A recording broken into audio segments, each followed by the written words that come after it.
In today's video, I'm going to teach you how to take a screenshot of your Microsoft PowerPoint presentation quickly and easily. This quick workflow is perfect when you need to capture a single slide for sharing, documentation, or a social post, and it uses tools already built into PowerPoint and your keyboard.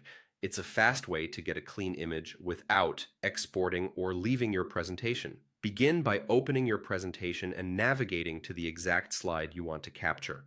Take a moment to review the layout, text, and any images or charts. If something needs a tweak, like font size, alignment, or visibility, adjust it now so the screenshot reflects exactly what you want others to see. For the crispest image, make sure the slide looks clear at the zoom level you're using and remove any on-screen distractions so only the important content appears. With your slide ready, look to the top of the PowerPoint window and choose the Insert tab. In the Images group, you'll find an option labeled Screenshot. Click it to reveal two choices. If your slide or the content you need is already visible, select Screen Clipping. Your screen will dim slightly, letting you draw a box around the precise area you want. Click, hold, and drag to frame your selection. When you release the mouse, PowerPoint grabs that portion instantly and drops it into your slide as an image. From there, you can move it around or resize it by dragging the corners, just like you would with any picture.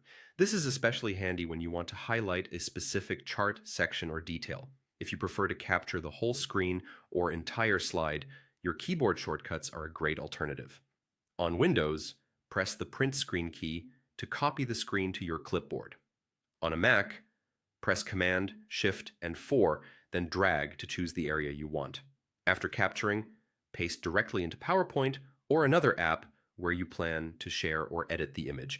Keep in mind that keyboard captures include anything visible on your screen, so be mindful of toolbars or other windows that might appear. Both methods are quick, and each has its advantages. Screen clipping is ideal when you want precision without switching apps, while the keyboard approach is handy when you need a full capture or plan to paste outside PowerPoint. Either way, check your result to make sure the text is readable and nothing important has been cut off.